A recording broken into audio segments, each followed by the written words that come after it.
great November. I'm your anchor here in FX Street's live analysis room. Let's take a look at what's happening here in the charts. We're getting our first non-confirmation in the pound after the big run and key 5260 identified last week.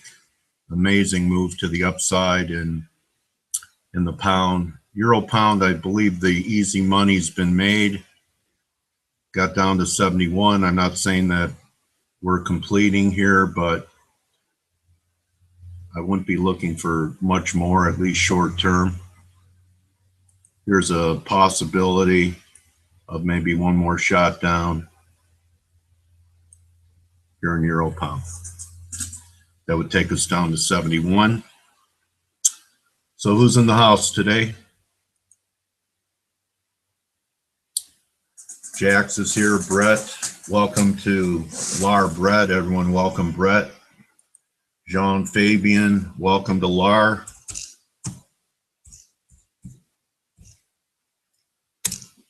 Everyone welcome Brett.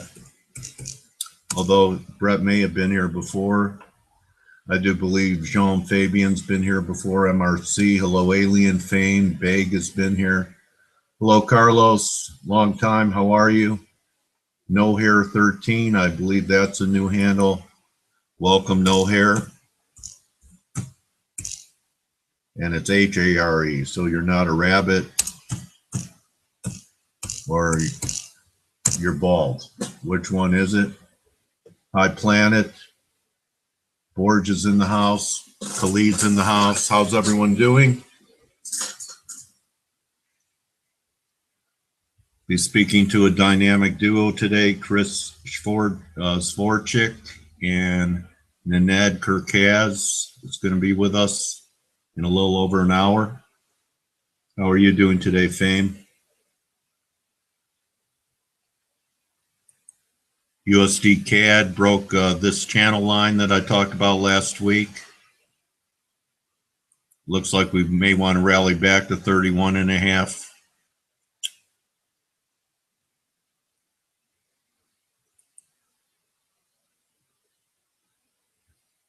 Yen so far just 2 drives, but looking heavy.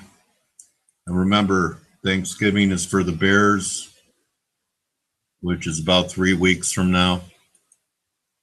Euro looks constructive. It shouldn't have retraced all of this, but I can't buy it or sell it here. I don't know what to do with the Euro, so I'm doing nothing. Can everyone hear me? Give me a Y if you could hear me, see my charts.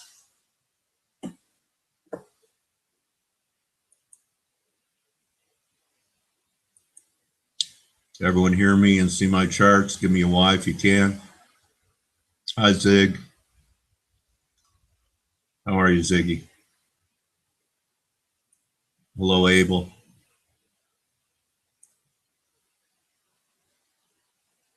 So I'm not seeing any texting happening here. Let me reload. There we go. Alien just sent an image. So Alien's looking for a pullback in the pound from here. Okay. I think this is right here is what Ali was talking about. Ali was talking 156 last week. I think he showed a chart taking the pound to 156. That would be maybe just a little pullback first. Everyone thank Alien for a couple of alternate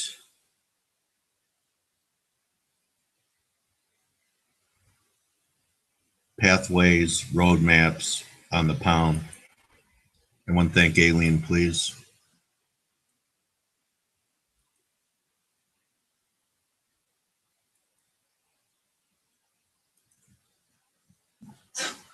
Seller 111. Nice call on the pound. Thank you, Ali.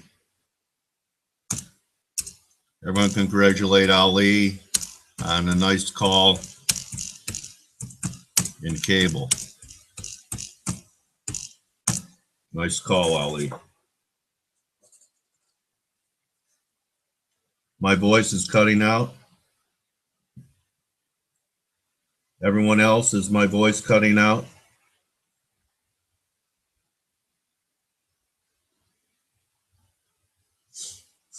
Anyone else having issues with the sound?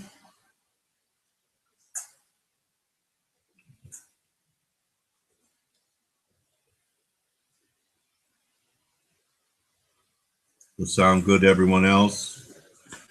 Just so I know, it's a might be an internet issue for Ziggy. Aliens firing them at us now. Yeah. Here's an Aussie look from Alien. Back to 72.20, and then we'll see. Thank you, Alien. Oh, shoot, what did I do?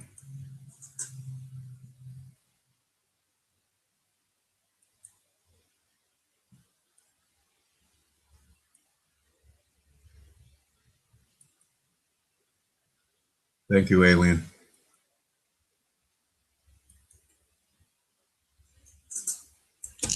Everyone thank Alien for his view on Aussie.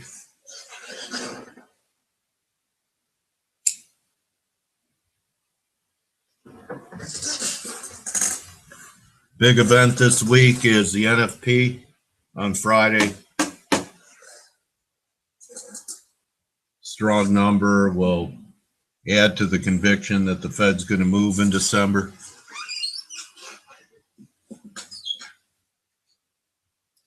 How have you been, Carlos? Everyone welcome Brett to our community. Welcome, Brett. How'd you hear about us?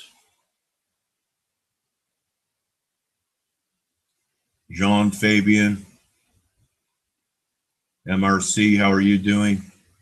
Big, how are you? Fame, how are you?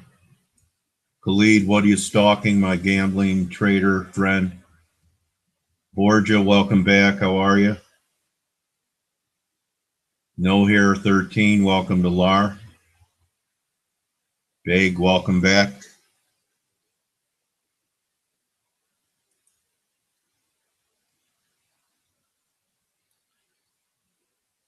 So I'm assuming that Canada, if it's just an ABC, will have trouble at 150 before new lows. We start getting through 150, then this is alive again up here. So I pointed out this channel, and we broke down in the channel, I think, late Friday. So LAR did pretty good. There were guys shorting Canada last week here, covering before the Fed. During the Fed, I said short at 32.20. So that was a pretty good entry. Anyone recommit at 32.20? Hello, Doji. So my re-entry call in Canada last week was a good one. Hi, Planet. That's a Ricardo specialty.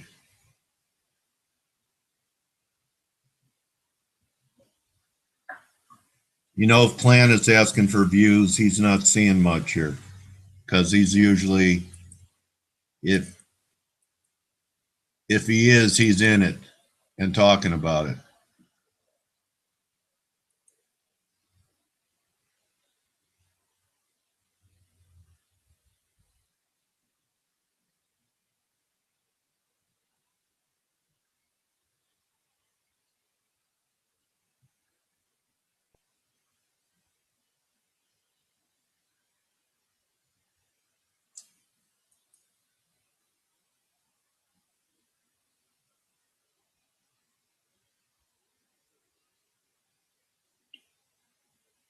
It's a tough call. Here's my answer, Planet. I don't know. I'd rather be a seller up here at 33.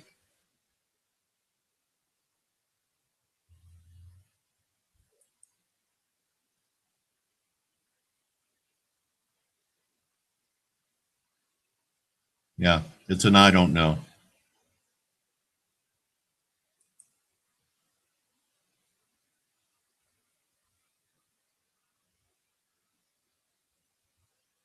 I don't think it's ready yet. 2680. That's a long-term one. Okay. That was a pretty good recommit at 220, wasn't it? Called it out during the Fed. This was the Fed.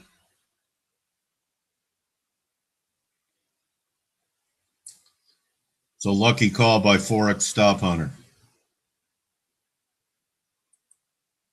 Hi Abel, how are you? Opinion poll. Welcome to Lar Opinion poll.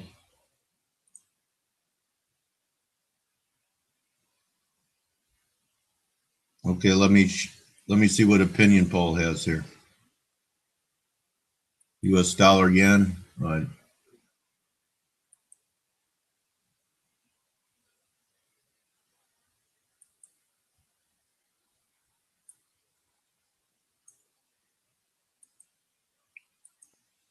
Looks like he's short. From here, stop here, back to the bottom of the range. Everyone think opinion poll for his live trade in the end. Looks like he's short from 2130 or so. And welcome opinion poll to our community. Welcome to our community, opinion.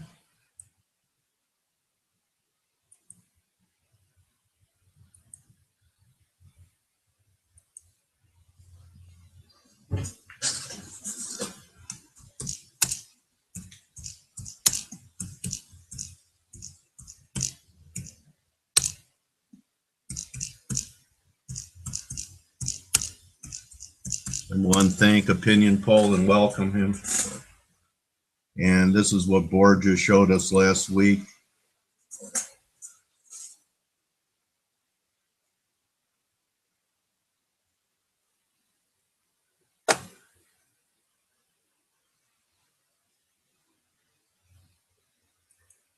Looks like an interesting look here by Borja.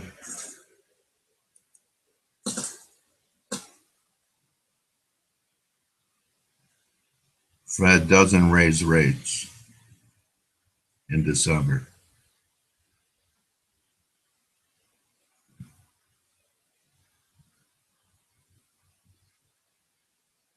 Fed doesn't raise rates.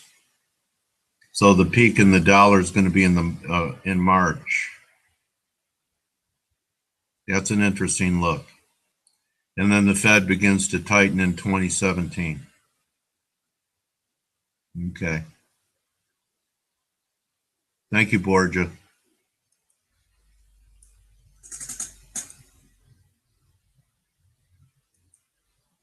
Everyone thank Borja for that interesting long-term telescopic look of the euro.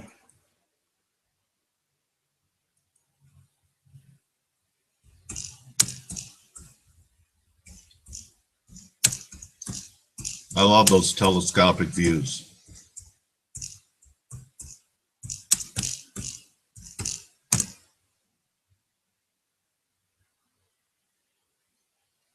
Everyone okay?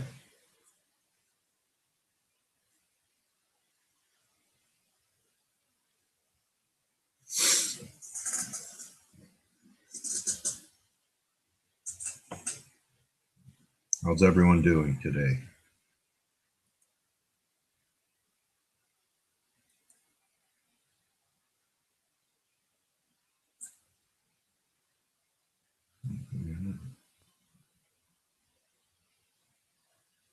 Everyone doing okay?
Hi, Ved. How are you?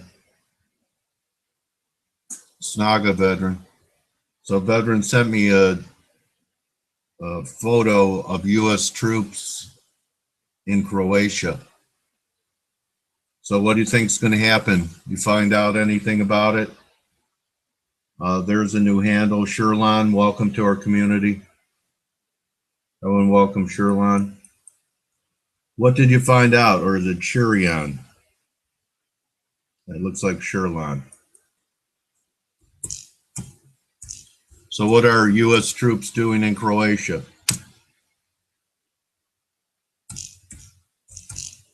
Everyone welcome, share.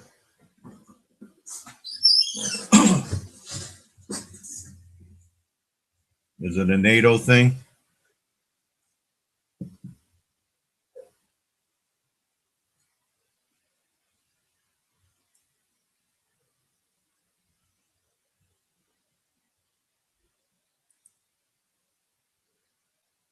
Euro pound's acting pretty good.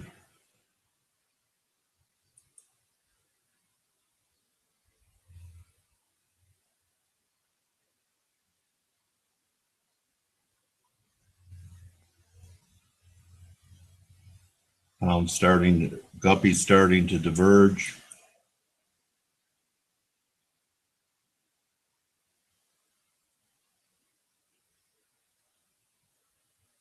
Looks like we might try 61.8 here. Be up around 189. Try HD, sure. Put it on HD. Try that.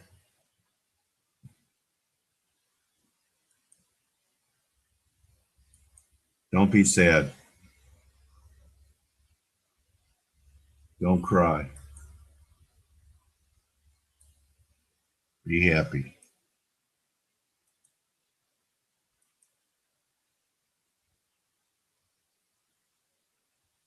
All right, so veterans looking for a pullback in Guppy from here.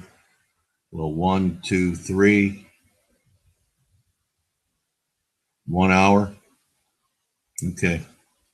Thank you, Ved. Ved's negative. Guppy right here.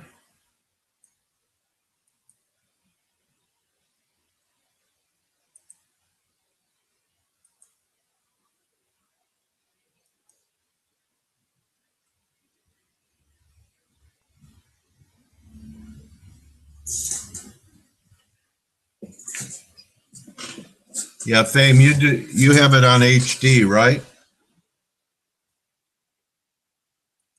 What's Planet have?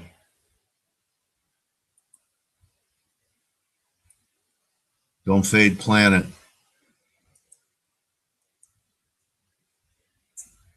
The Guppy. So it looks like a short. He agrees with you. Looks like Planet agrees with you, veteran. That's a good sign. Yeah, Planet on the same side of the trade as you is a good sign.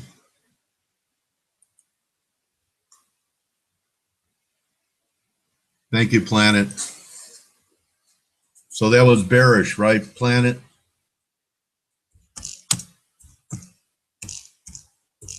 You're bearish, Guppy, for a pullback here? Am I reading you correctly?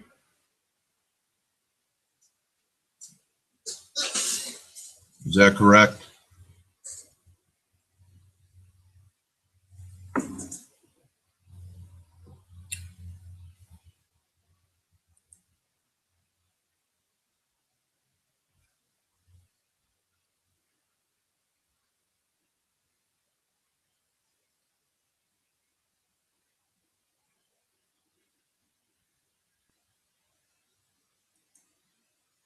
That's what I thought. Thank you, Planet. Everyone thank Planet. He's short from 86.70 here.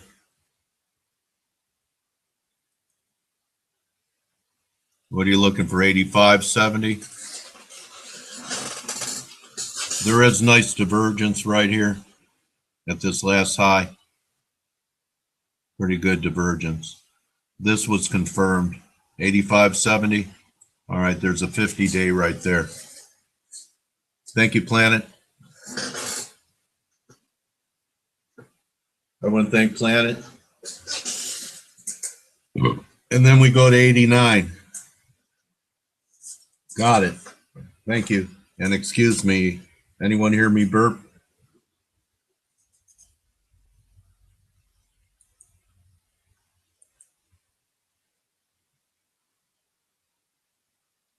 Oh, that's real bearish.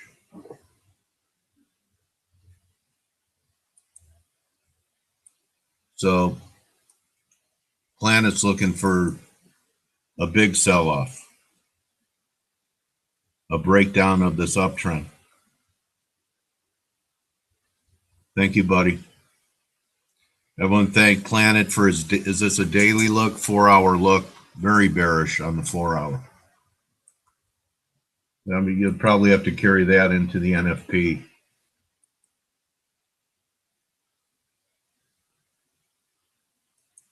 Thank you, Alien. That's a real bearish look in the Guppy.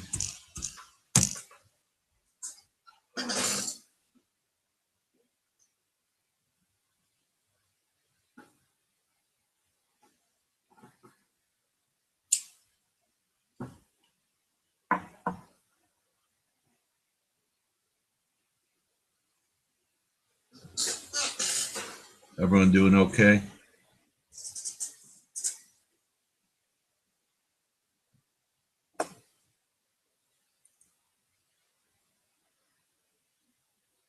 Canada looks like it wants to pop back to 1.5. There's 2 drives in EG.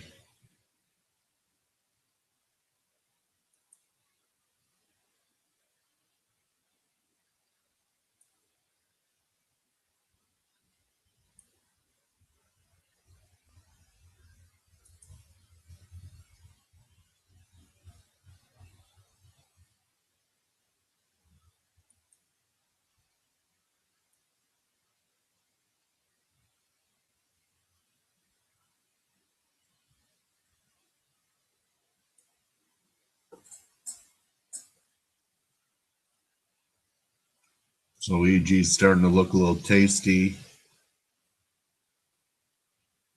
down here.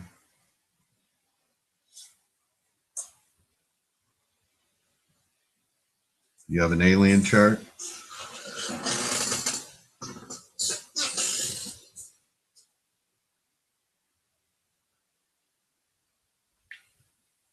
That's okay.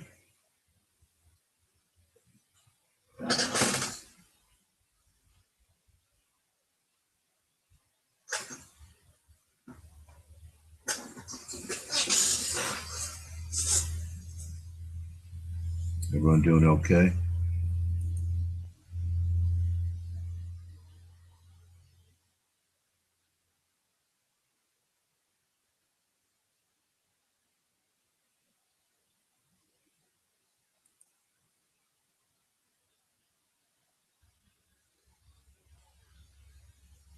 Bonds are under pressure. We should get some kind of rally out of the end.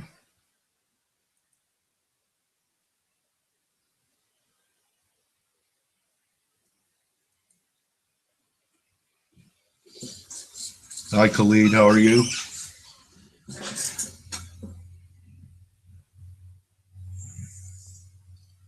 Sell it with a stop over Friday's high. Stop over Friday's high. Don't look for a lot. 2050 maybe initially. What do you got, veteran?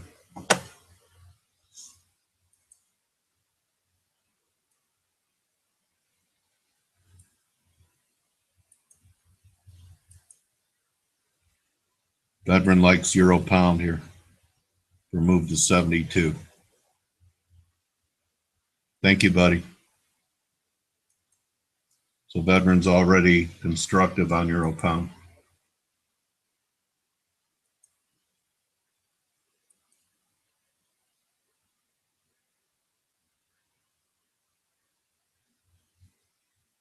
I don't know what you're talking about.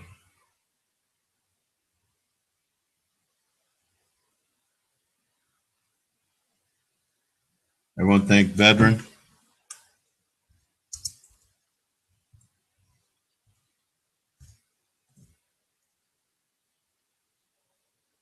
So Veteran's already on it. And I have a trend line up here around 72. So that's its target, about 50 better here.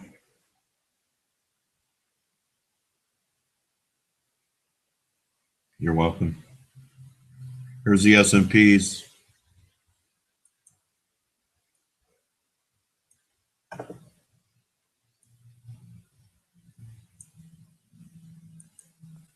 Unless we're going to go to Clever's target and head up towards 2097 first, which is possible because we didn't quite get there, did we? Got to 94.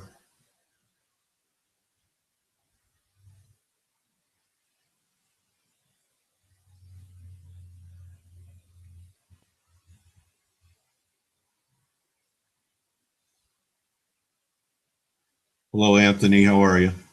Welcome to our community. Carlos, this is not a signal service, so we just share our ideas here. Hello, Happy. You can trade whenever you want to trade. Yeah. So we're all captains of our own ship here, Carlos.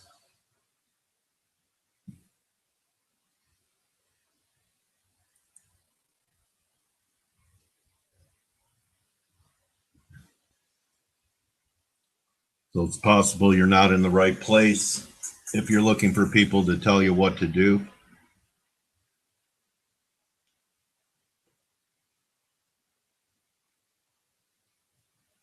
Maybe 2030. Opinion poll. What do you got? Oh.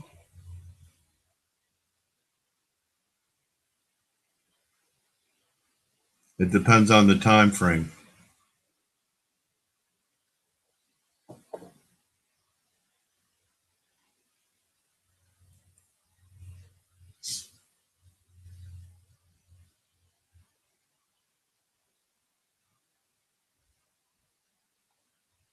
Yes, I'm all as well. All as well. So do you understand, Carlos? If you go up, you look at the screen, the stream of chat, you'll see a lot of different charts. So that's what we do here is we share our work.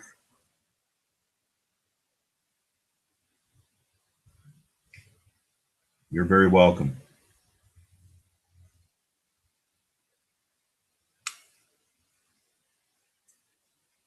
Anyone do any carry trades?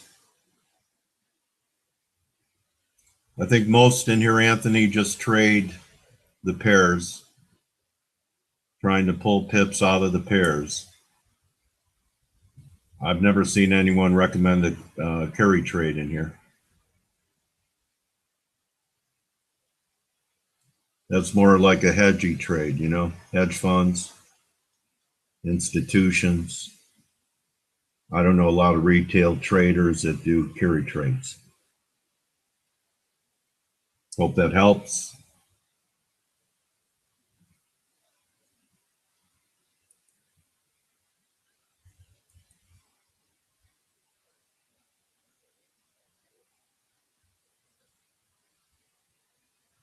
John 573 is in the house. How are you, John?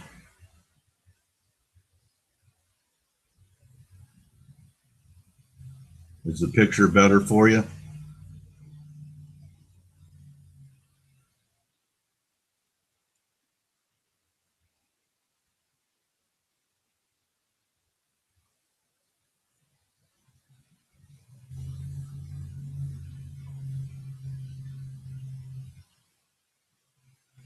You're very welcome. Okay, Happy probably knows more about it than me. I certainly do not know everything. The older I get, the more I know I don't know. I used to think I knew everything. Now,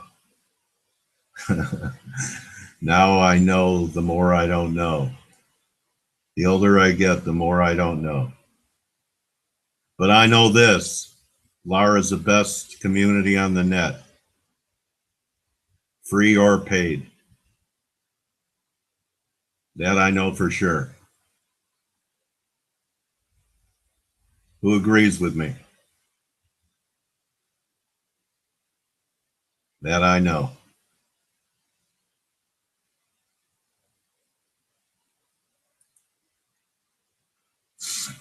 Yeah, we looked at CAD already. Happy?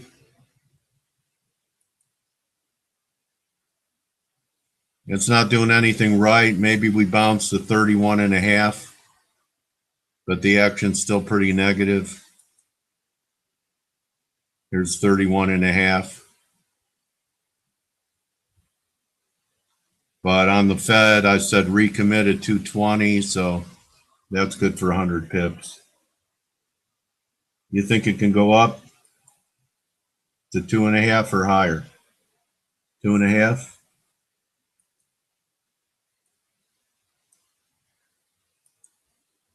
How high? Okay. So back towards 31.85. Yeah, that's very possible. I agree that can happen. Everyone think veterans looking for a pop back to 185 in Canada. Probably be a good short there.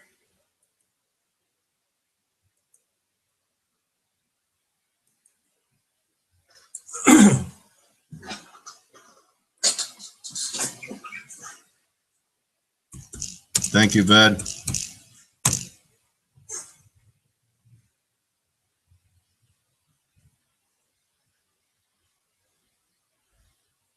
Oh, another Sir Dale. Are you from Croatia too?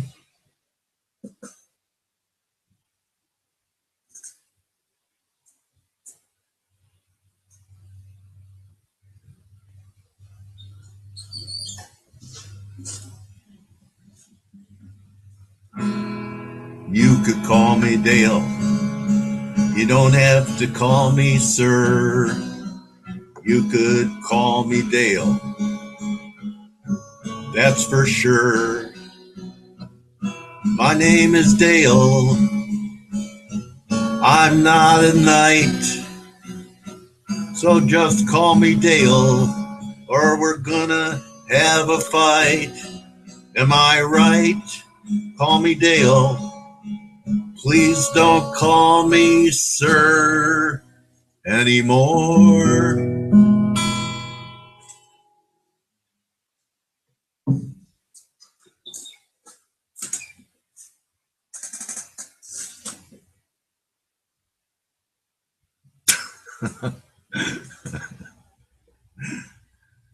The line's holding an EG. We said 71. There's the line.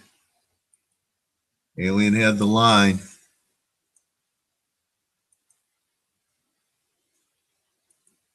This line was drawn a long time ago. Thank you, Alien.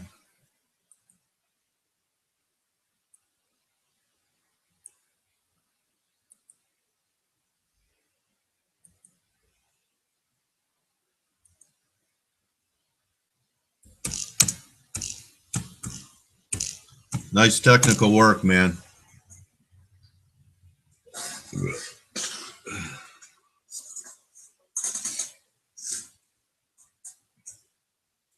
Did you guys like that song? 3150? Okay, I think so too.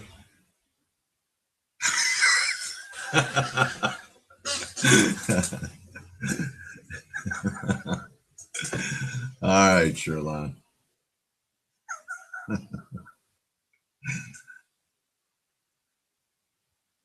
I have an FX digestive system. I have a trader's digestion, like in trading places.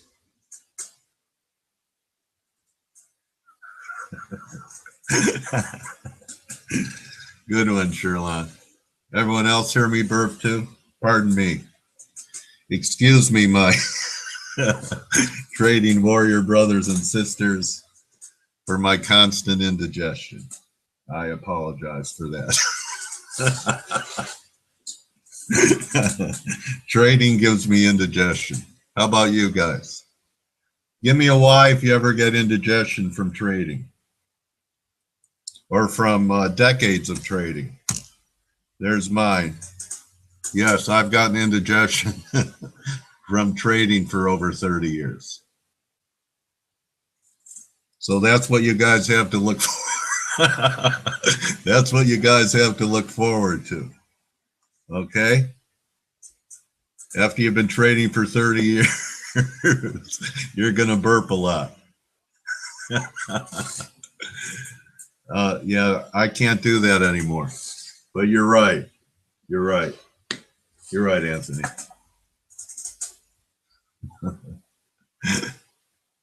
See what you guys have to look forward to?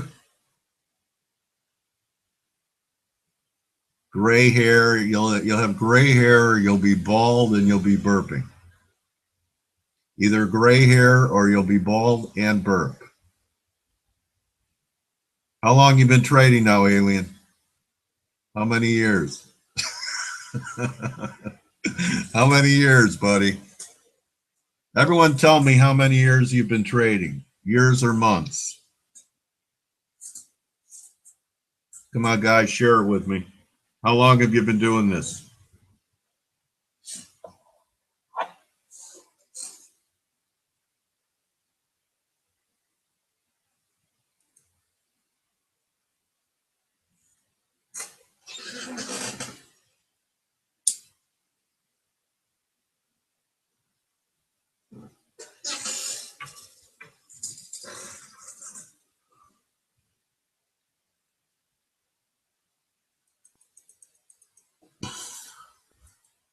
So here was the candle. I said the pound was bottoming. I didn't think we'd get up to here, but now we have two drives in the pound. Here's one. Here's two. Maybe we get one more. So this is our first divergence here.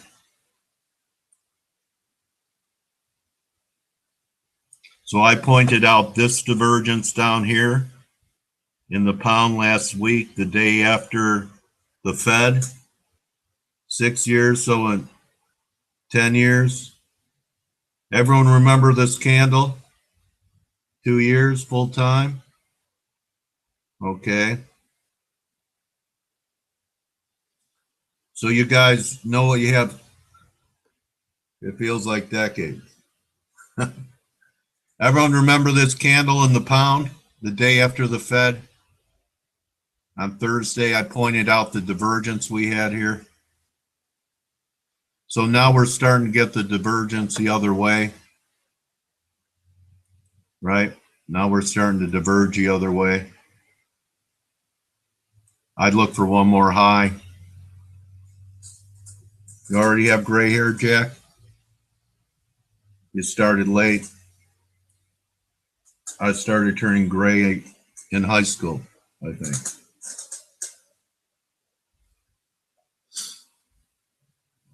Well, you guys have a lot to look forward to.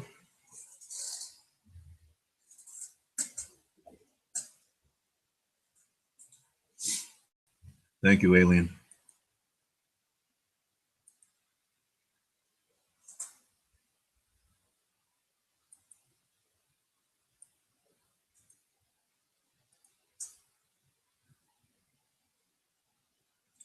Yeah, that would be a nice buying opportunity, I think. Thank you, buddy.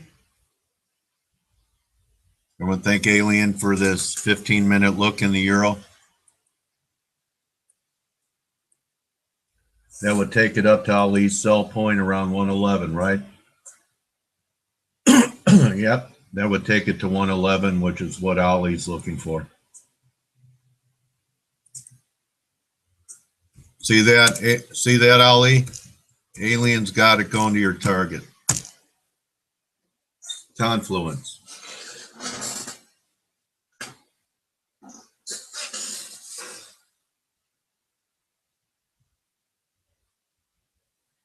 What was your last message? Okay, what is it?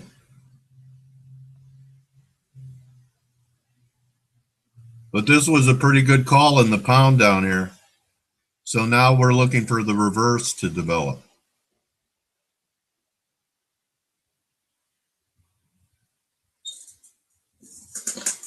Yeah.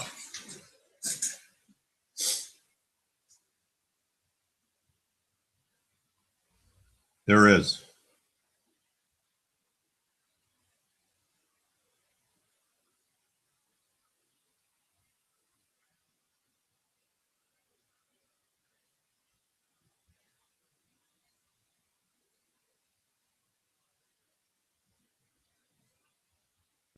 Hope that helps.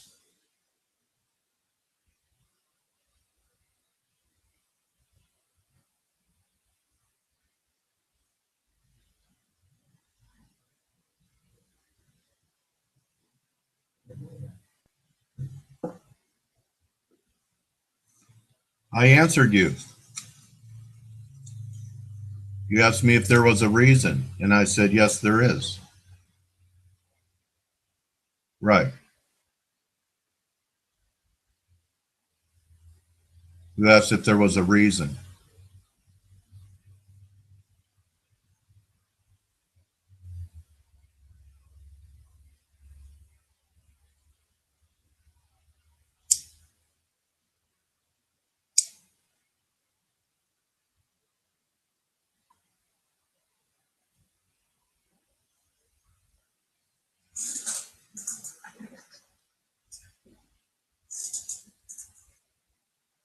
Let me ask you this.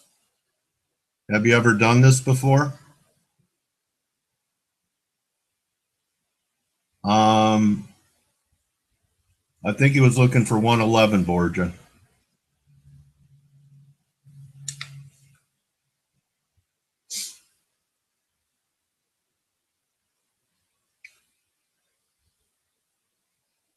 I think you'd be able to answer the question if you did this for just 30 minutes. You'd realize why.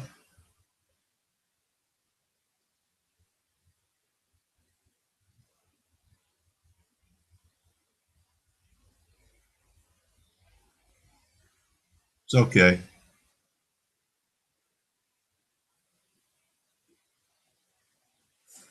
No problem. Sure. Well, thank you very much.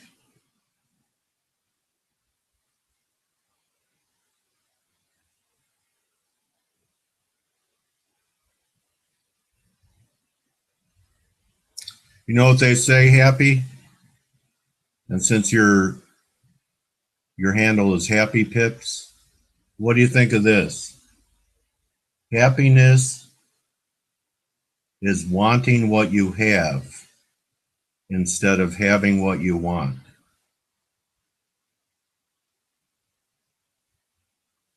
What do you think of that? Oh, yes, it's exhausting.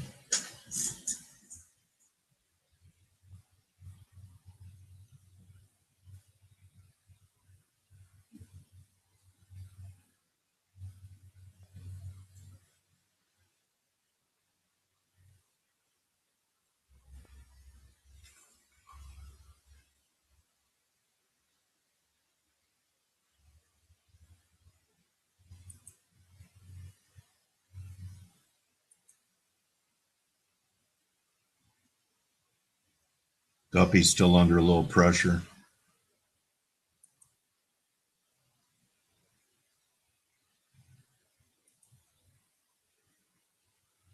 Canada's still heavy. Try it. Just get a go to meeting room and try it.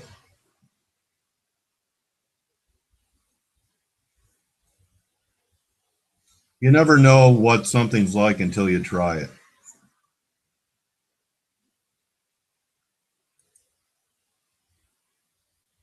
US dollar yen. Dollar looks like it wants to pop here.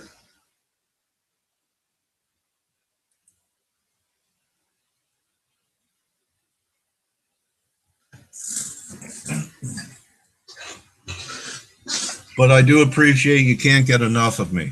Okay? So I appreciate that.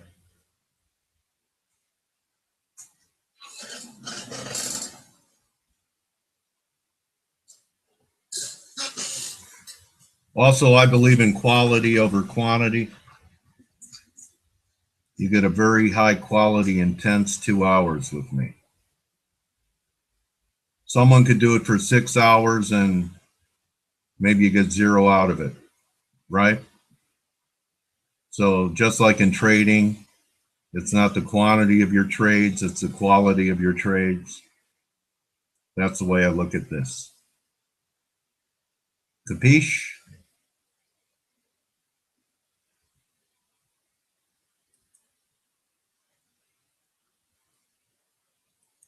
Dollar popping. Maybe we'll get another chance in Euro Pound with the with Euro pulling back to 109.60. If that happens, Alien, maybe we get one more test of 71 down here.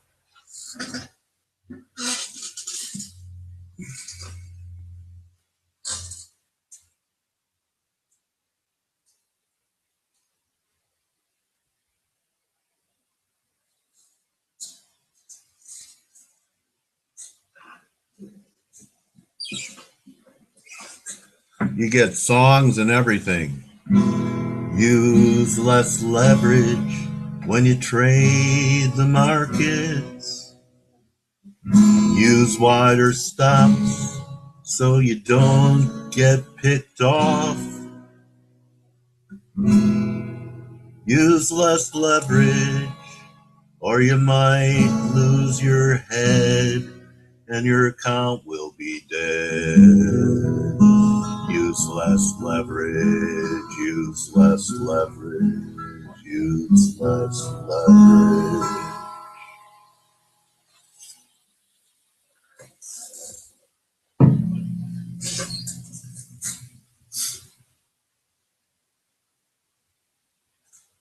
Hi, Fame. Hi, John. Hi, Anthony. Anyone else in here? Yeah. Malcolm's in the house. Pan's in the house. Sue's in the house. We have some new handles. Welcome our new handles. Welcome, Sue. Welcome, SRUL, unless you're the same ones. Welcome, Pan Flutes. Welcome, Pan. Welcome, Jack. Welcome back, Malcolm. Welcome, Nath. Welcome all those new handles and make them feel at home. How about a LAR welcome for all the new handles? There they are. S&Ps are blowing.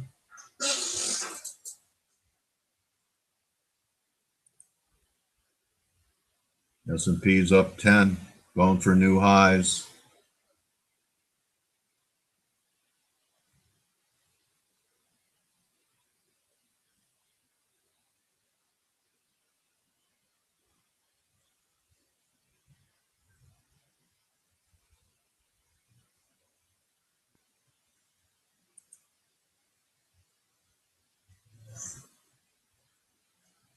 I did once, yeah. Once I interviewed Jason.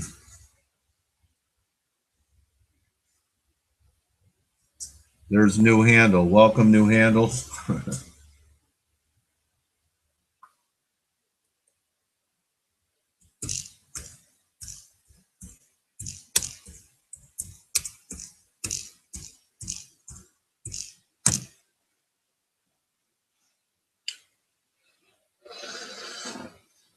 Okay, show these guys what we do.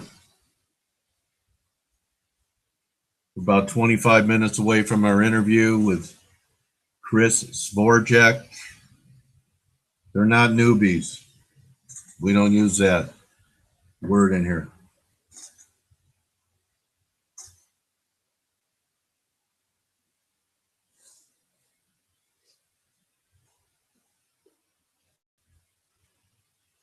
They're new members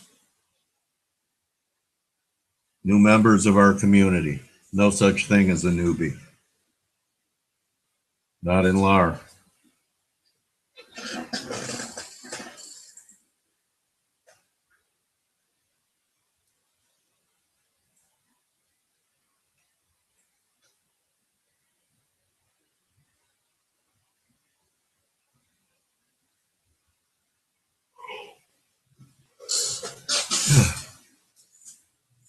Everyone doing okay?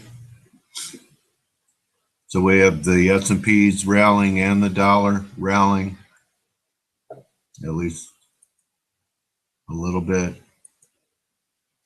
EG is going to break one more time, bed. We'll have a third drive down here at 71. That's where you try it, especially if the RSI stays above 30 on EG. That'll be a nice divergence.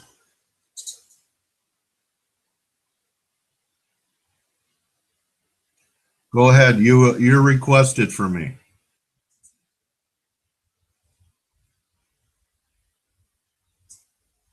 Ask him if he wants to return. You're a member of the community. You have my permission to invite people.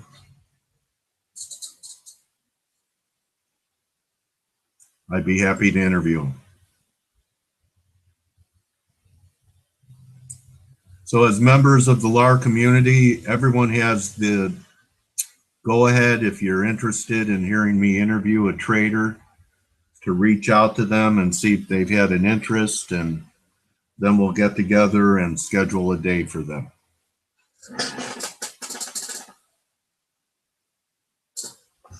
Because LAR isn't about me or you, it's about everyone.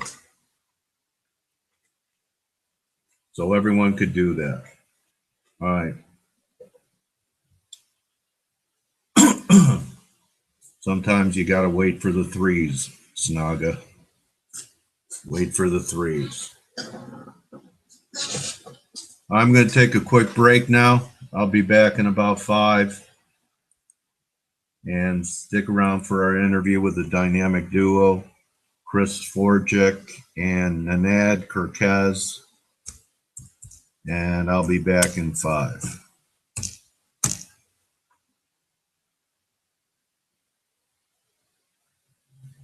You guys could continue to share your screenshots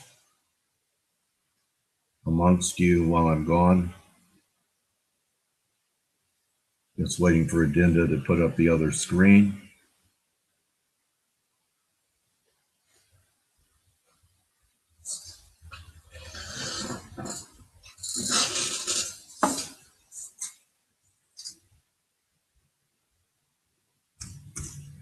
There we go. Thank you, Adinda. Okay, everyone, I'll be back in 5.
Okay, everyone, I'm back.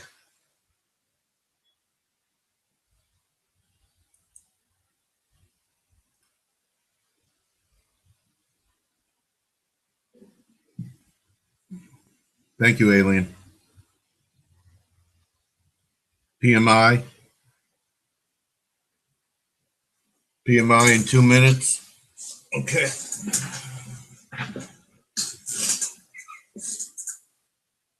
PMI or PMS?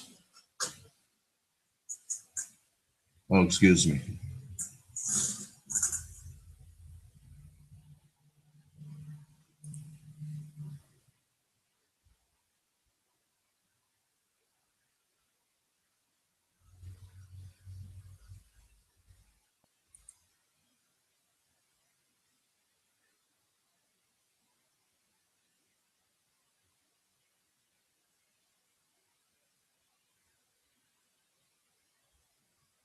Everyone doing all right?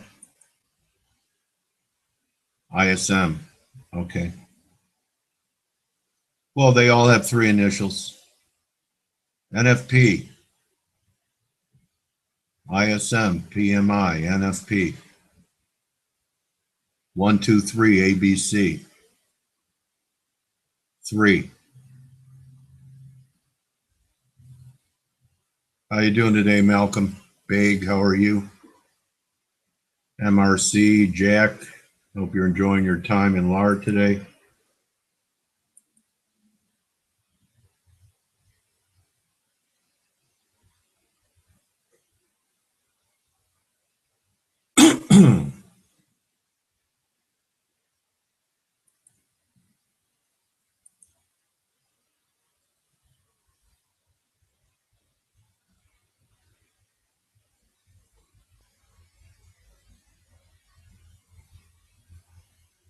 Okay, now EG's trying to pop.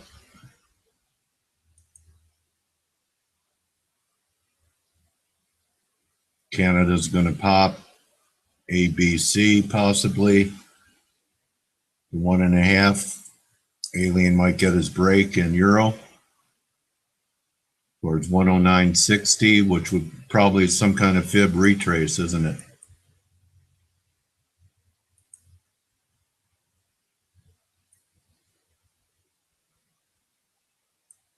Yeah, 61.8 back. Now I know why you're looking at 960, Alien.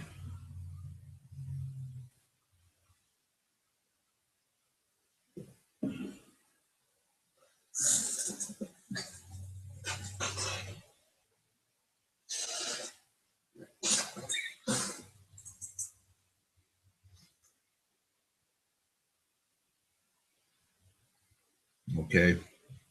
Yeah, FBI, CIA, IRS.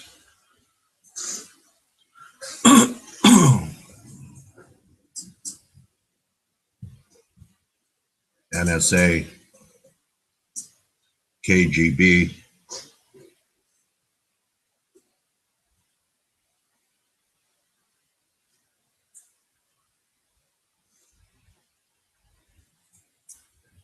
The third time's a charm. Earth is the third planet from the sun. The hat trick is 3 goals.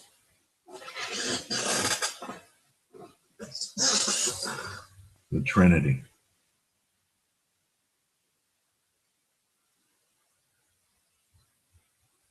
Everyone doing okay? We're about 13 minutes away from our interview.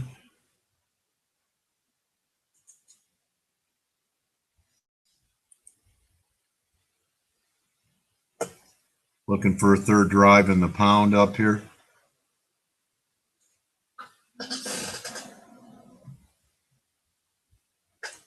Whatever alien's doing, veteran, it's fine.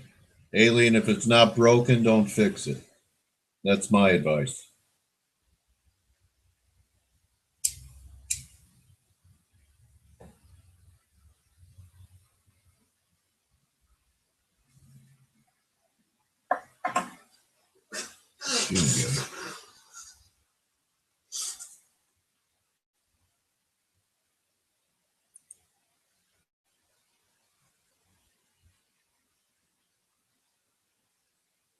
Yeah, just keep doing what you're doing.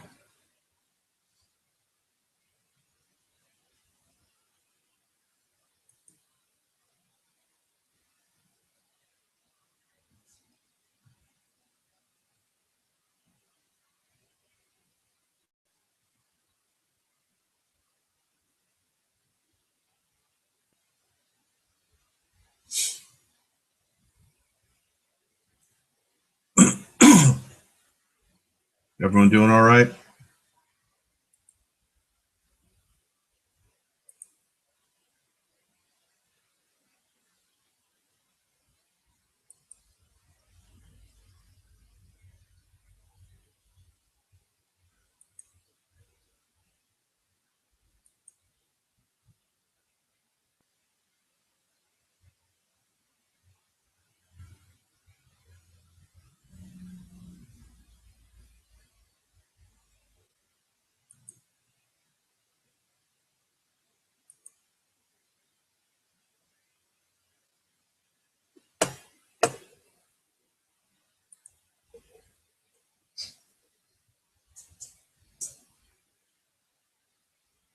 Okay, everyone.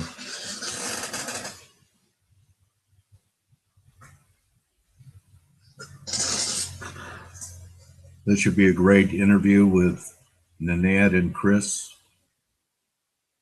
Chris is more of a waiver, e-waiver. Nenad is on FX Street quite a bit. He does a lot of very good webinars. Nenad Kerkez. Any of you familiar with either Chris or Nenad?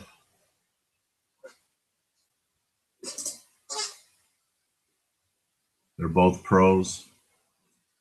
They're like the dynamic duo, Batman and Robin.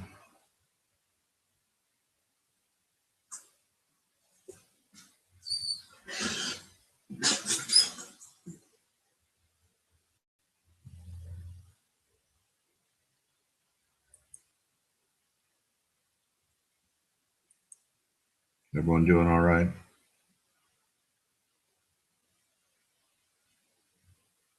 How are you today, Ali? Ziggy. Ziggy's my good friend. I hope your hand is healing well, and with Godspeed, Zig. Big, how's it going? Planet, John.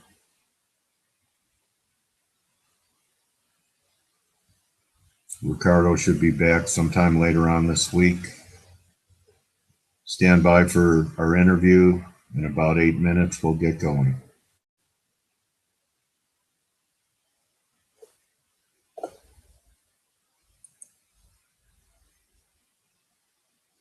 Maybe one more push and the Guppy. I know you guys are already short, but this is a possibility. If we get a third drive in the pound, maybe we get one in Guppy too, up here. I don't want to talk you out of a trade, but I'm just showing you what could be manifesting here. Still possible we could do this in Guppy. Just sharing that.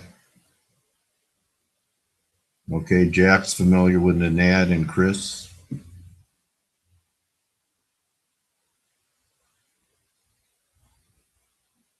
Then you start to get a little wedge look here in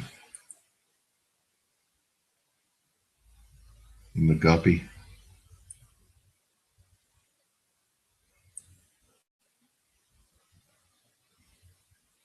So stand by for the dynamic duo in about 8 minutes.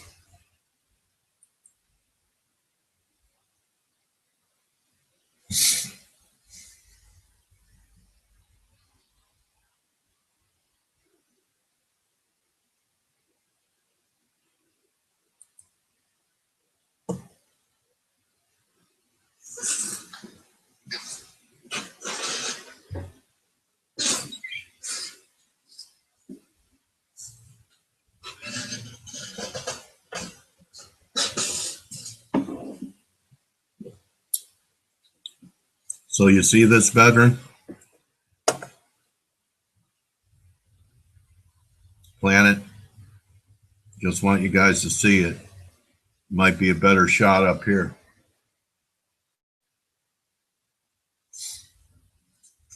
I'm not saying it can't break from here. I'm just saying most. Okay. I'm just saying the pattern looks incomplete to me. But I've seen two drives work. You know, in the end, we have a two driver, right? 1, 2, and it broke. So you don't always get threes. But I usually wait for threes because it gives me not one divergence, but two. Usually two divergences are better than one.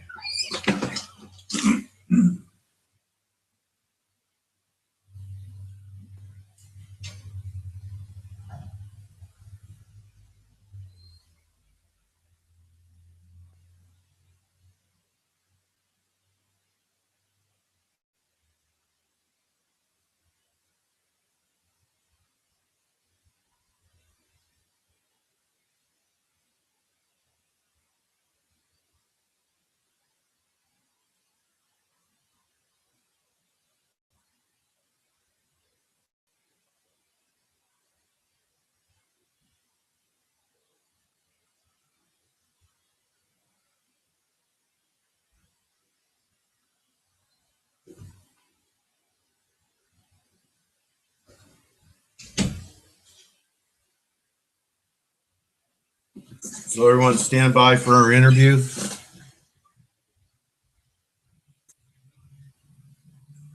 Okay. You could still be okay.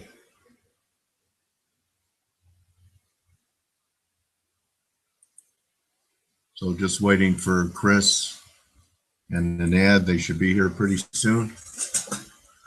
So we have a sunny day here in San Diego. Fall is here. It's cooled off a bit. It's only going to be 70 degrees here today. Maybe only a high of 60 tomorrow in San Diego. Thank you, God, for this day. Thank you for this beautiful day. Thank you for this day. And thank you, everyone, for sharing this day with me. Stand by for our interview today with Nenad and Chris, Batman and Robin. 1 + 1 = 11. That's Nenad and Chris Svorcik.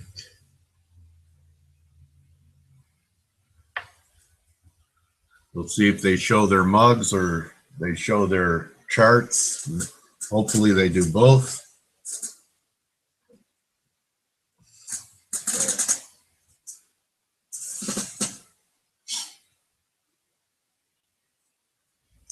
Who's having a good day?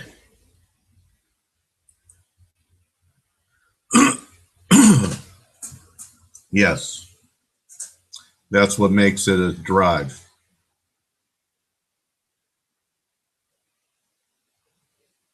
Yeah, because what you're looking for is a difference between price and Mo. This is a confirmed high. This high is a non-confirmation divergence. And I'm thinking if we pushed up here one more time, we might diverge again. Yeah, looking for a scalp. So 3 drive formations are one of my favorites. Yes.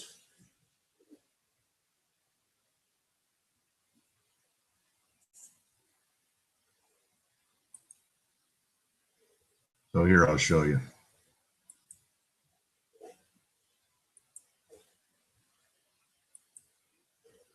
So here you had a confirmed high right there.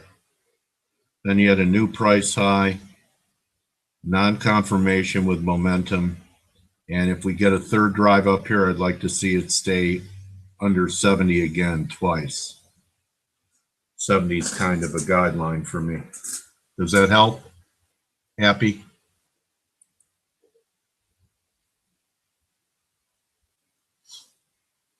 There was a third drive at the bottom too.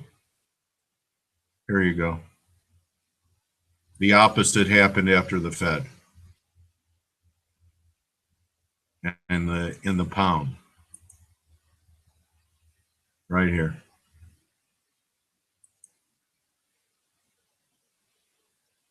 One, two, three. Right here. Right here was a three driver.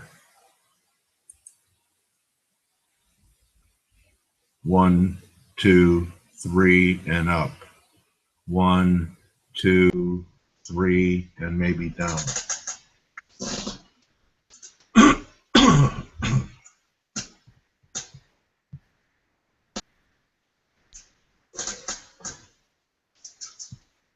Except on, you're welcome. Not always low volatility. I wouldn't say it was low volatility on the Fed. I don't think it'll be low volatility Friday either, at least for half an hour or so. It does seem like there's lower volatility in between red events. Seems like we're moving from one news event to another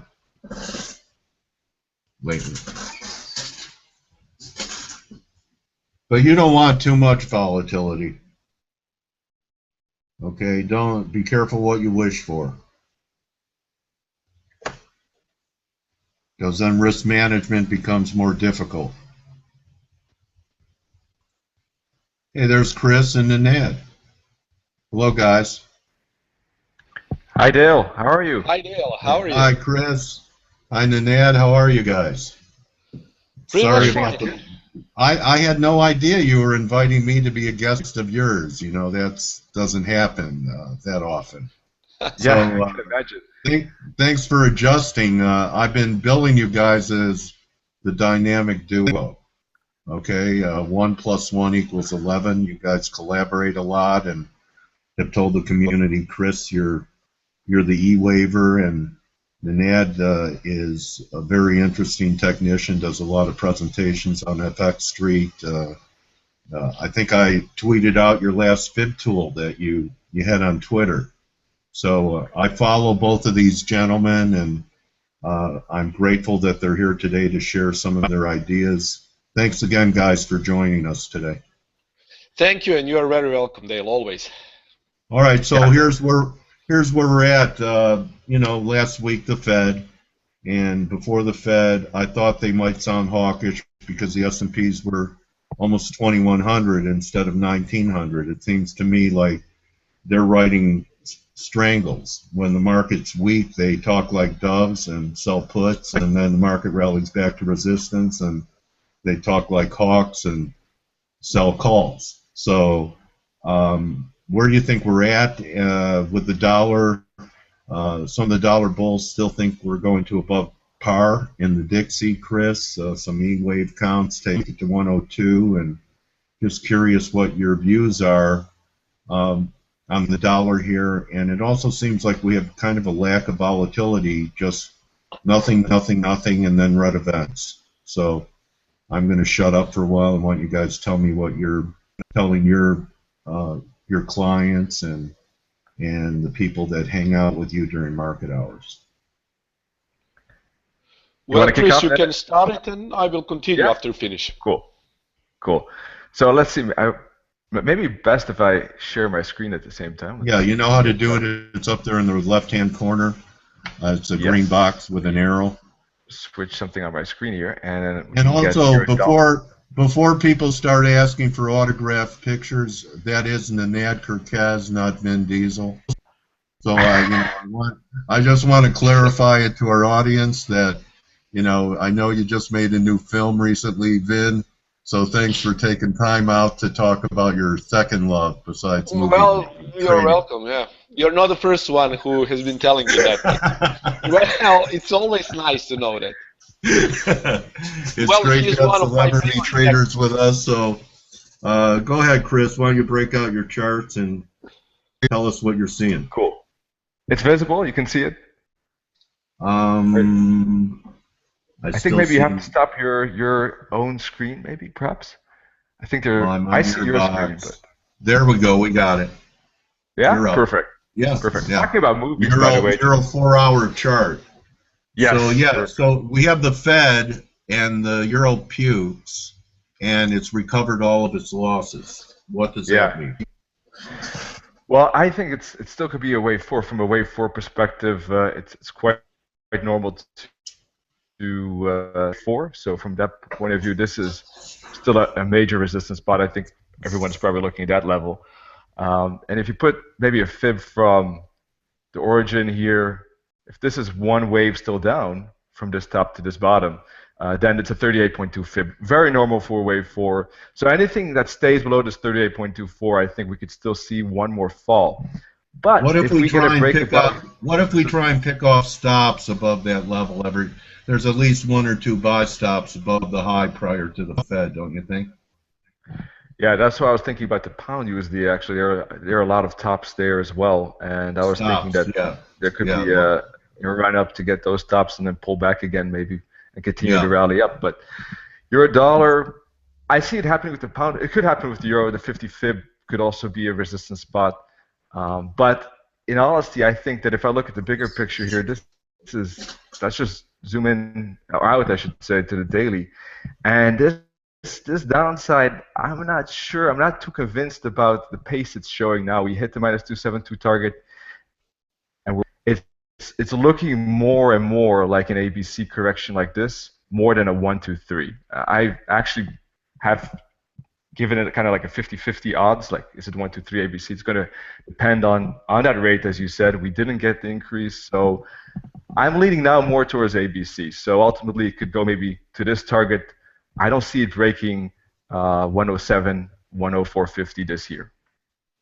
Okay, that's an interesting call. Okay, because a lot of people are saying that's going to happen. A lot of people in our room were looking at that 108.30 level, and you have 108.30 maybe. Yeah, 107.60 was a fib number, wasn't it? Yes, 107.60 is. So why don't you think that 107? Maybe, do you think that's not going to happen because the Fed, again, maybe we get a weak NFP number, or the Fed is not going to tighten in December? Actually, I was myself one of the people who said it's going to go to parity this year at the beginning of the target, and I actually held on to that target ever since end of October, and now I'm letting go of that because I think it's just taking there are a couple of things. I mean, from my point of view, if I look at the monthly chart, this was a great fall, obviously, but we've got already a lot of candles in consolidation, 1, 2, 3, 4, 5, 6, 7th month, not breaking this bottom. And I've did an analysis about that, and once it can't break a bottom, 5, 6 candles, typically you get a bigger correction. And if this is a wave 4 in general, they tend to be quite large. So that's one thing. It's taking too much time. And also on the daily chart, a wave 3. If this is a wave 3, they should be fast. They should be, going that's fast a pearl. down. Yeah, that's kind of like when you get a market that breaks down, Chris. And then I want to go to Nenad. You get a market that breaks down, and it gives you 5 days to decide to get in on the breakout or the breakdown. Normally, if a market gives you that much time to think about it, there's something else going on. Yes, true. Okay, so that's a pearl, and that's like you give it 5 candles, and if it doesn't move in the continuation move, then you start to suspect it because you've seen this before. Yeah. So ultimately, I think it's going to be more of a corrective type. Maybe I think personally more like April next year. We'll get the breakdown. Is my guesstimate at the moment. Which of course very long term, so it's people might be wondering, well, that's that's way down the line. But that's my guesstimate. Well, it's interesting. I keep hearing April pop up for like a potential high in the stock market, a potential low in the metals. So there's something about this April time frame. I keep hearing it. So you can bet I'll be paying attention in April. Nenad, where's your head at? And I know you use different methods. Maybe you could pull up your charts and tell us what you're focused on going into the NFP this week. Sure, I will first share my screen. So just confirm that you can see my screen. Okay. Still have. It's okay, right? Got it. Okay. So first of all, what I think is maybe I changed my opinion in last couple of days because last time when we had an interview with Forex Street, I explained that basically I really don't expect any rate hike prior to 2016. But now on my latest interview, I also stated that there were some Fed members who explicitly want to hike as soon as possible. Now, the thing is, why do they want to do that? Now, in economy, there is a thing which we call Phillips curve. And Phillips curve is basically the theory which says that increased levels of employment will correlate with higher rates of inflation. Now we know that Fed's target is approximately 2% of inflation, and basically now if you read between the lines, they are saying that short-term unemployment, it's unemployment for people who are out of work for, let's say, last 6 months, it's been pretty much good. So maybe they're implying that there can be a rate cut based on a rate hike based on Phillips curve. So unemployment is very good, but the problem now is inflation. So they're thinking probably that because of that, inflation will go higher. So if you ask me, they can do that. But they're probably afraid of global risk sentiment and China slow down. So basically, they're hesitant. But if you ask me, I think that there can be a possibility, but we should wait definitely to see. Yeah, because financial market conditions change. China stabilized, and the S&Ps are, they're a few handles away from 1% from new all-time highs. So isn't it a better time if they're going to do it? And I think they're going to use Phillips, I know I'm starting to interview myself. They're going to use Phillips curve for cover, but I really think it's because they have no tools left unless they raise rates. But they don't have the tools left, indeed. Yeah. So they want to have some ammo. Yeah, they need to use quantitative easing for basically for their currency. So it's always like they're printing out the money when they need, and they always cover up with something. So the thing is, let's say short term. I can say short to medium term, but it's more like a short term. We have a lot of confluence here around. As I already said in my latest euro-dollar analysis, which I published on Friday via Forex Street, basically I was implying that the 1025 to 1050 was POC, which stands for points of confluence, and we basically saw that the price came in a little bit, it spiked up just a bit above POC and then it dropped. This is the huge candle, which dropped the price below 10.00. So the thing is, I'm still seeing this as a confluence zone. Now, the thing is that we also see V-shaped reversal here. Now, V-shaped reversal does not necessarily mean that the price will spike to the upside. Now, this can be a start of the right shoulder, which can imply inverted head and shoulders variant 2 type 2, which is a lean head and shoulders here. And basically, now we should watch the price. Here we have also previous swing, which has been very clear to me, because at this place here, this zone here, this is where we had historical buying, and now this is where historical sellers lie. Now these historical sellers are also could be now moment sellers. So basically, I'm looking maybe to short around this region again, or adding to 1.1020. Because here at this zone, here exactly at H4, we have also very strong confluence. This is 89 EMA, which basically can also serve as a crucial resistance, especially if it produces T89 pattern, which is basically a pin bar rejection of this resistance. One of the examples is here. We have a strong pin bar rejection here, and you can see how the price basically behaved after T89 pattern. So it's always it's always like that. So T89, it's very strong, and especially because it's already in the confluence zone. So this is basically a place to short, not to go long, because here we have near-term sellers, not buyers, right? These were buyers. Now these are sellers. So this is selling spot for me. I won't go long here, whatever it takes. So basically, this is what I'm looking at, and at basically 1.1200 needs to hold for the price to go down to lower levels. My projection is still bearish, but as I say, anything can happen.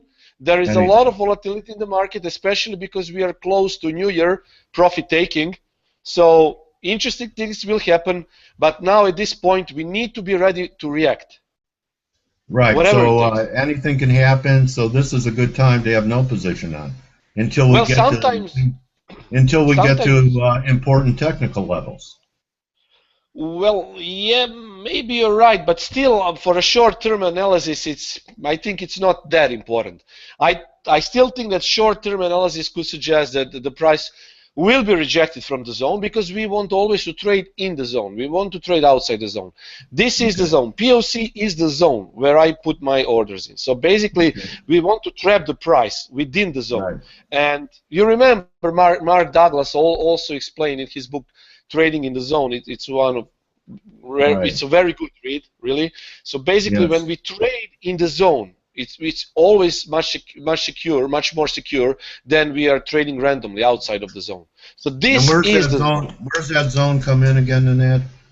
So this zone comes at the first zone. Okay, first zone is basically my analysis from Friday. It's around about 1.1050. But the second zone, which stands just above this possible neckline resistance, H4 resistance, and 89 EMA, it's around 1.1100 to 1140. So 1100 to 1140.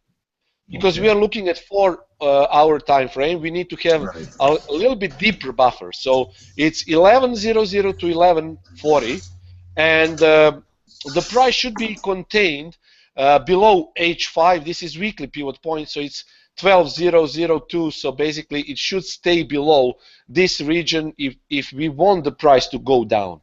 Now, if this shoots up, especially if we get a T89 above this resistance, then well, we are in bullish territory then. At this point, we are still bearish. It's very clear. Look at previous swing. We are below previous swing.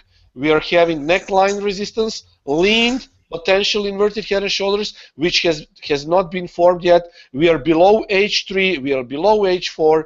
And basically, this is zigzag, right? We have a high, we have lower high, then we have basically a higher low, then we have a lower low, then we again have a lower high, then lower low, lower high. Now, lower low should happen around this region for a good zigzag. If you ask me, that I'm would be still a third bearish. drive too. The pattern looks incomplete to me. We've had 2 drives. Yeah, maybe there's one more to the downside. If you're referring to you mean a drive with harmonic patterns, right? I don't know. I learned it in the 70s before harmonics were popular. It was just a 3-drive formation. You have drive Yeah, 1 before the Fed. Yeah. I don't know if it's, if harmonic guys would call it a cipher or a bat or a snail. Yeah, it's basically, yeah, no, it's a harmonic. Yeah, there are a lot of funny names, aren't there? You know what, guys? I've been saying this. I've been negative euro pound for a while since it was in the upper 74s. And when I'm negative euro pound, I don't want to even play the long side of the euro. If I'm going to play dollar reactions, I'll buy the pound for if I'm looking for the dollar to pull back. But I was saying that I thought right around 71 to 70 was going to be an important zone for euro pound. And until that turns, I have a hard time getting constructive the euro or bearish the dollar. I was wondering what your views are. On the weekly, it looks to me like, you talk head and shoulders, Nenad, that we could put in a right shoulder on the weekly euro pound chart around the 70 level. Do you guys follow that pair? Do you guys follow that pair? Yes, definitely. I trade it, and I use it for, kind of my trade preferences for between the euro and the pound. I use it directionally. If I'm bearish, I'm selling rallies in euro. If I'm bullish, I'm buying breaks in euro. So there's a nice look. Is that yours, Nenad? So what are you seeing? Which one? Which chart are you seeing? I'm seeing the euro pound 4 hours. Is that you, Chris? Well, yes, guys, I want to share something with you because I have already prepared it for today's webinar. I will show you that right away. It's basically, yes, I'm bearish on euro pound, and I want euro pound to sell, and I will give you my levels. Just a second, when I need to open my PPT, so I will show you. Okay. So yes, I'm following you, but I just want to show you something. Yeah. Appreciate it. Okay, Euro GBP. Okay, this is it. Are you seeing my Euro GBP chart? Yeah. Euro GBP slide, basically. Yeah, see it. Okay, yeah, so you'd like a rally to sell. Yeah, I always sell in rallies. I don't want to sell the support. And your target, what if we go to 71 first? And what if we go there first, though?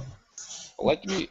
Your target prices are kind of my objectives, 71, 70, 50. Yeah, but rally is around 70 to 40, only 30 pip stop loss, and I will show you we have a lot of confluence there, really. So look at this region here. Basically, it's a huge rally here. We have 89 EMA, which already bounced from off if we get a historical price. Now look at this. This is T89, which happened here. Look at this T89.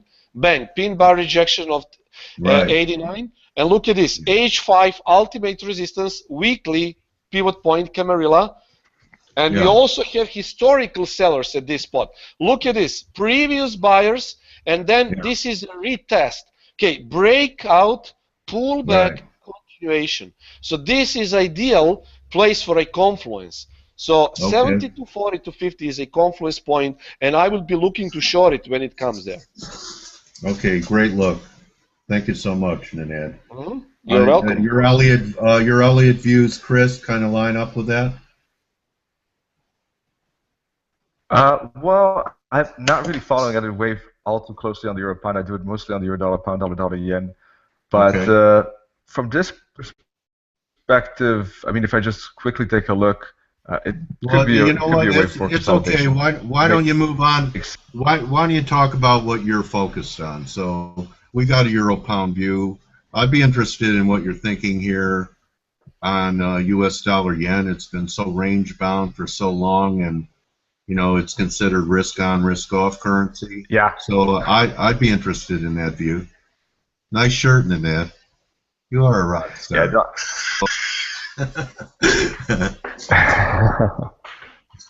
All right, so Chris. Yeah, dollar yen, very funky little zone there of 300 pips for about, I don't know, 5 months now. It's 3 months. No, sorry, but anyhow, it's been quite a while indeed. And did expect that chart? because it was the fifth push. Oh, I thought I was already sharing. Let me hop over here. So it was easier on Skype. Yeah, I did expect that because of right. Yeah. So yeah, I did expect that because of the divergence between these tops. So was thinking that on the dollar yen finally after a very good uptrend, right? But I'm still not seeing your to chart. me, not surprising that we're seeing a bit of a consolidation. Not yet. Yeah, I'm still not seeing your chart, Chris, on the yen. Oh, did you okay. share Let me it? fix that. Yeah. Let's see. Now it says you are screen sharing. You know, there's this green line at the top. Says you're screen sharing. I'm still seeing you talk. Maybe either Nenad or you have to stop the screen sharing. I'm not sure. Yeah, I've stopped my screen sharing, so I'm seeing myself now. Yeah. Thank you for your comment, Dale. No, that's a nice shirt. Thank you. I won't show you what I'm wearing there. Okay, so just wait to see your chart. No, we got it, Chris. Okay, that was it. It came up. It popped up and then it disappeared. That's weird. Now? There's a strange. I'm clicking on allow, but yeah, I don't. It showed up for a minute. I saw. There we go. It's there. All right. So we see the candles now. Okay, good. Yeah, no, this is a big consolidation zone, and yeah, I was expecting, dollar yen not to continue with the uptrend, although very heavily dependent on what Bank of Japan will do. Right. I mean, I think for myself, my own perspective, I want to see it break this top really before I really trust an uptrend continuation. It could break this 121 resistance, but I still see resistance a bit higher. So I'm skeptical about an uptrend. It could always happen though if the Bank of Japan really wants it. But otherwise, I mean, didn't they have their opportunity to make it happen? I've heard people say that the Fed is coordinating with the BOJ and with the ECB, and they may tell Draghi to just be quiet for a while because they are planning on hiking, and they told the BOJ not to do anything, just that we're going to help them, but we're going to raise rates. So if the Fed didn't want to see the yen at 125 in a heartbeat, and doesn't want to see the euro at 104 in a heartbeat, so perhaps the BOJ laid off because they know the Fed's going to move in December. Would that be? It's yeah. Who knows? It could be definitely true. I mean, from a chart perspective, it's definitely a heavy resistance level here, with a lot of tops in here. So I thought there might be one more stop on above 22. Yeah. You have numbers up there? You have some fib numbers, like 2.5 or so, Chris?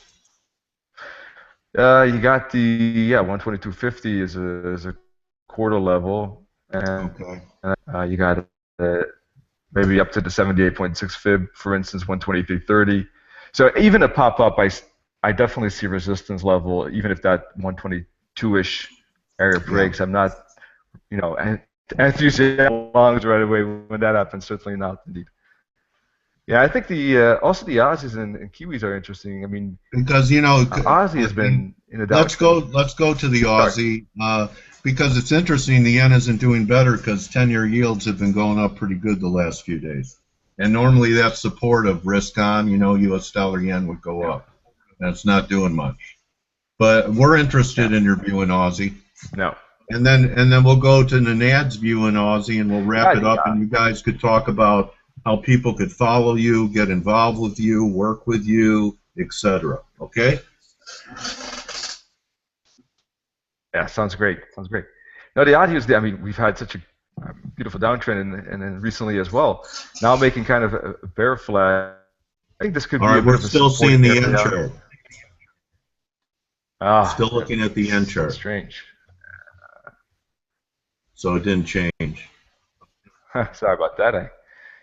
Somehow my technology is not on my side today. Let's see if I can change that.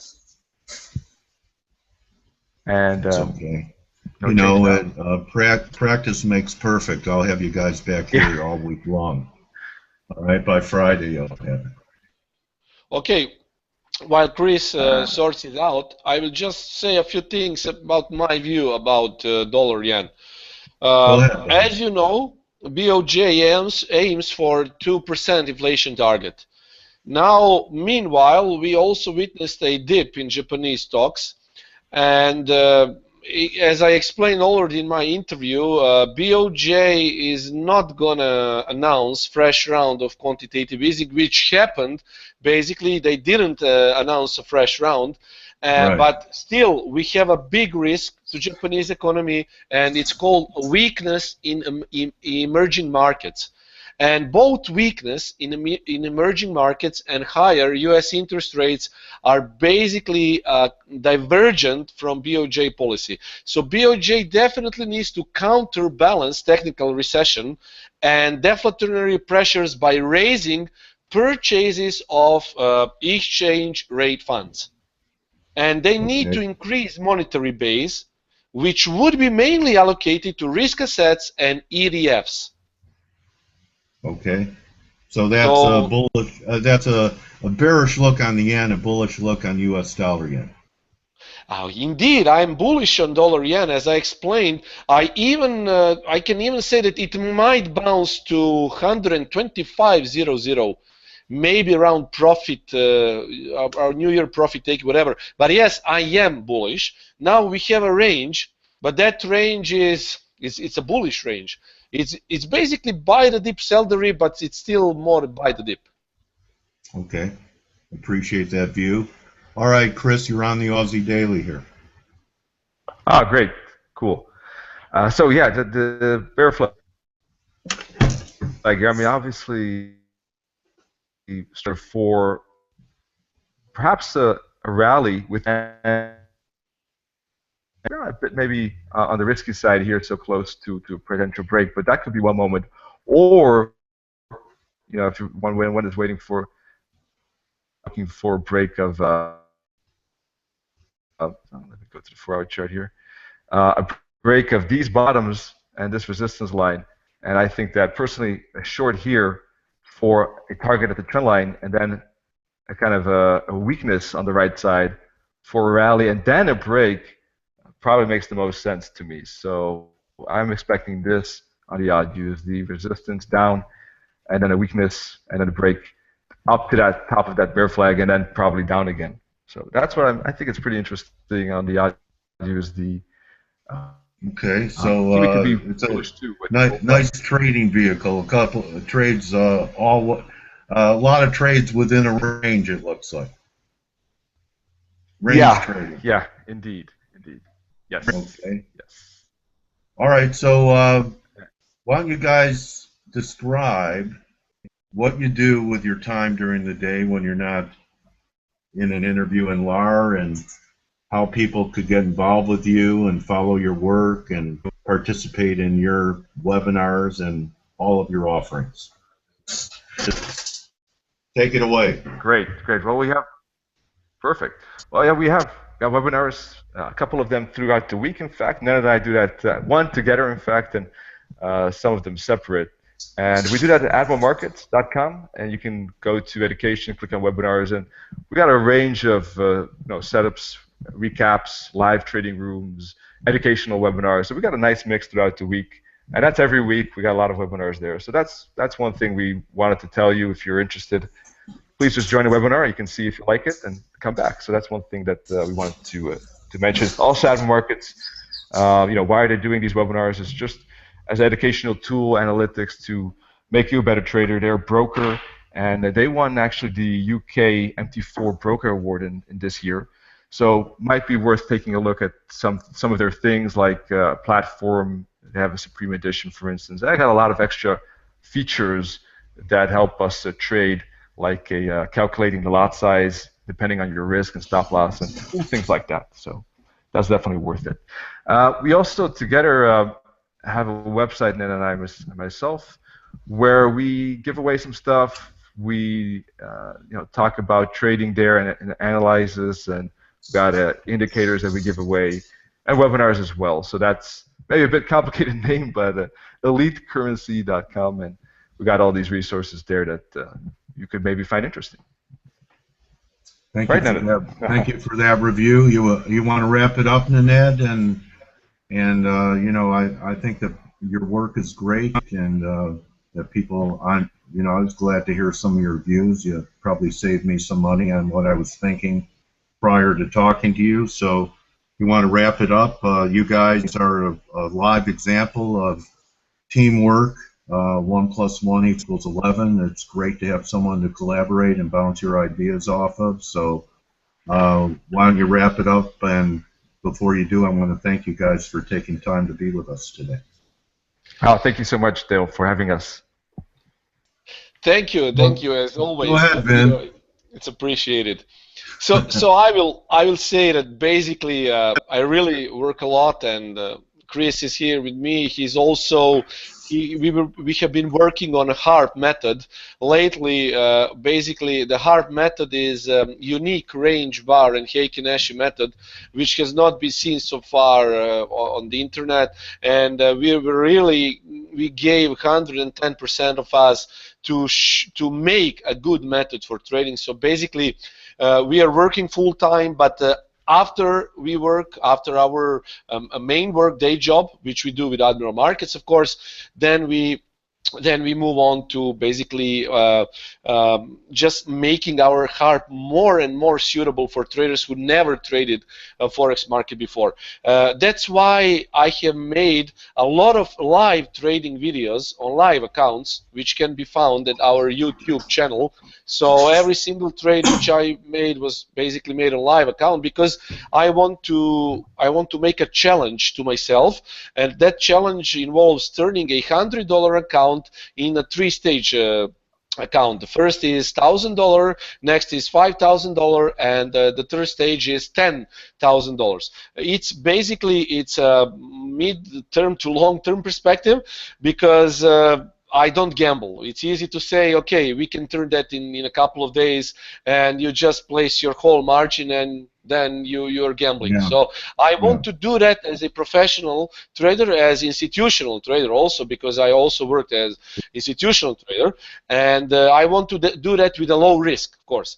And that is my challenge. That is what I work on. And basically, during my day job and my all between these analysis, I'm trying to trade the account and get it up first to the first stage. So we will see.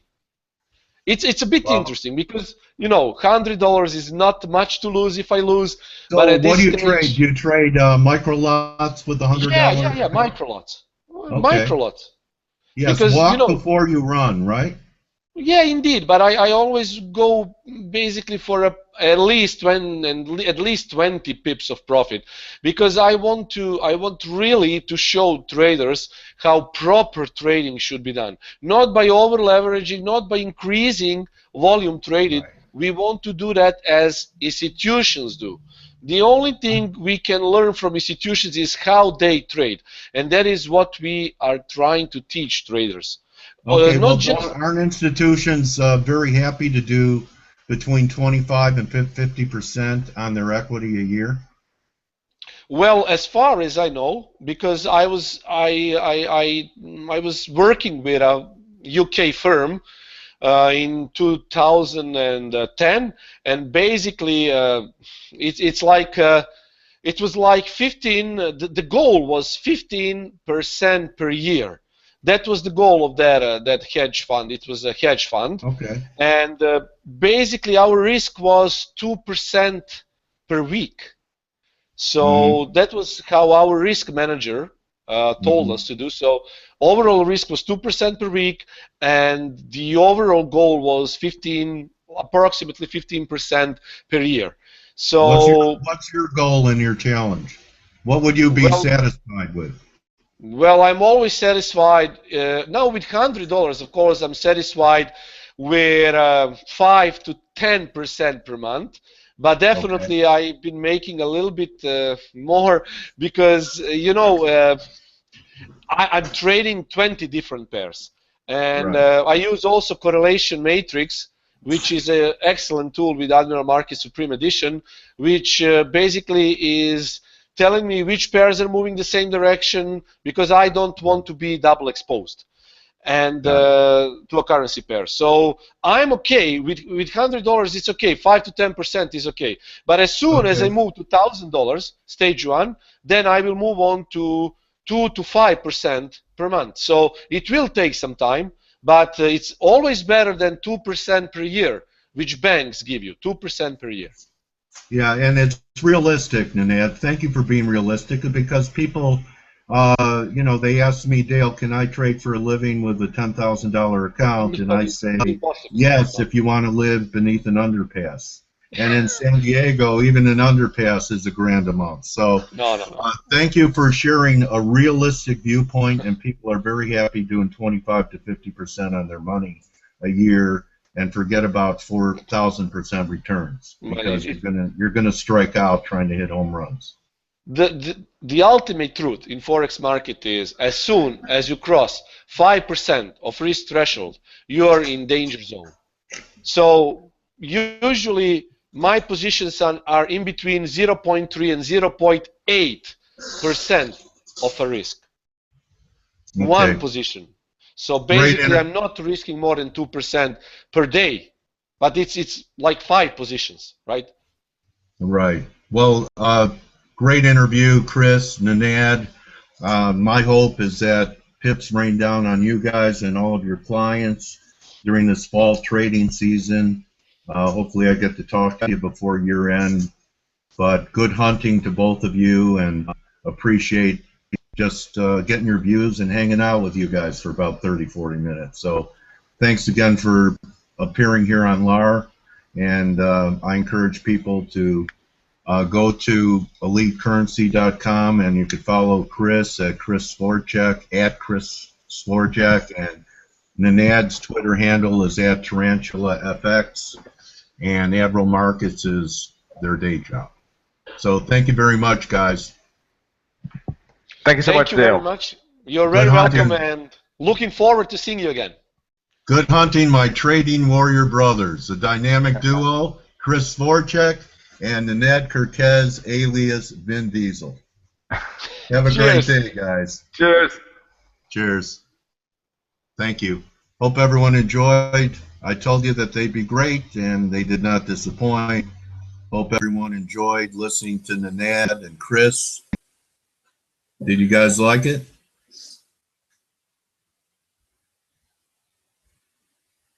Did you guys enjoy? Thank you, Chris. Thank you, Nenad. Thank you, everyone, for your contributions today, Larians. Here's my wrap-up. I'm going with Alien's Call on the 15-minute euro. Look to be a buyer around the 109.60 level. If we get a pullback in the next couple days, then looking for 111, which would tie in with Nenad's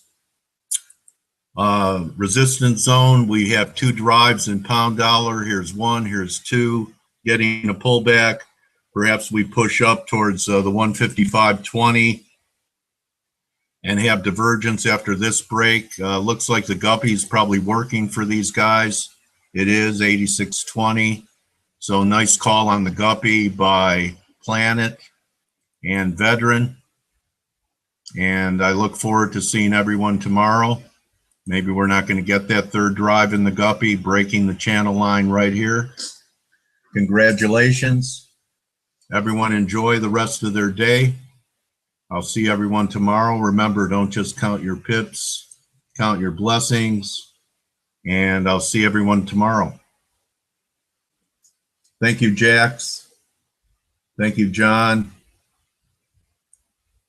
Pan, Nath, Veteran, Happy, Ali, Alien, Jack, Sue, Jax, John, DFS, MRC, Malcolm, Bag, Carlos, No Hair, Anthony, Ziggy, Khalid, New Handle, Borgia, Y, Planet, all you guys, thank you very much. Good hunting, and see you tomorrow. Adios.